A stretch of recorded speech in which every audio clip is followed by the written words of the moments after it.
కేటీఆర్ మానసిక పరిస్థితి సరిగా లేదు. ఆయన సైకలాజికల్ గా ఇబ్బంది పడుతున్నారని కాంగ్రెస్ మీడియా కమిటీ చైర్మన్ సామ రామ్మోహన్ రెడ్డి ఆరోపించారు. గాంధీ భవన్ లో ఆయన మీడియాతో మాట్లాడుతూ కేటీఆర్ కు తాను మెడిసిన్ పంపుతున్నట్లు ఆయన వెల్లడించారు. రాజకీయాల్లో పిచ్చోళ్లు ఉంటే ఎలా ఉంటుందో చెప్పడానికి కేటీఆర్ ఉదాహరణ అని ఆయన ఆరోపించారు. బీఆర్ఎస్ పార్టీని బొంద పెట్టేదాకా కేటీఆర్ ఆగేలా లేడని అన్నారు. బీఆర్ఎస్ పార్టీ నాశనం కావడానికి కారణం కేటీఆర్ అని ఆయన ఆరోపించారు. కేటీఆర్ వయసు పెరిగింది కానీ విఘ్నత లేదని అన్నారు. సిరిసిల్లలో బీఆర్ఎస్ ఓడిపోతుందన్నారు.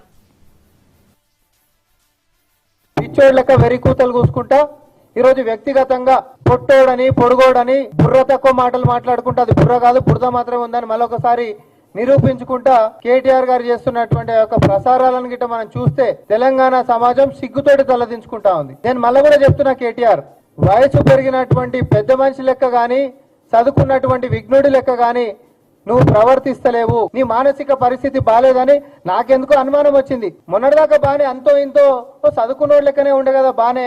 అధికారం కోల్పోయినప్పుడు ఫ్రస్ట్రేషన్ పీక్స్ కి పోయినప్పుడు మానసికంగా ఒత్తిడి బాగా ఉంటున్నప్పుడు అంటే నిద్రపట్టనటువంటి పరిస్థితులలో నార్మల్ గా తప్పుడు గోళీలు ఏమైనా అటు ఇటు వేసుకుంటే బుర్ర తలకిందులుగా మాట్లాడుతుంటారంట. వాస్తవానికి ఇట్లాంటి రోగం గిట్టు ఉంటున్న వాళ్ళకి ఇటువంటి టాబ్లెట్లు ఏదైనా వాడితే కొంచెం మళ్ళా మార్గంలోకి వస్తారని ఓ టాబ్లెట్లు ప్రిస్క్రైబ్ చేసిండు. కేటీఆర్ గారికి ఇది పంపిస్తా నేను, వాడుండ్రి. కాదంటే సెకండ్ ఒపీనియన్ కూడా మీరు తీసుకోండి.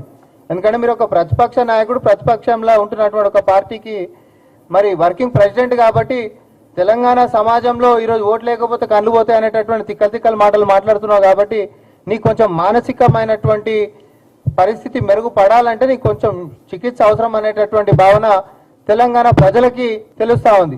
పిచ్చోళ్ళక వెరికూత. ఏపీ మద్యం కుంభకోణం కేసులో ప్రధాన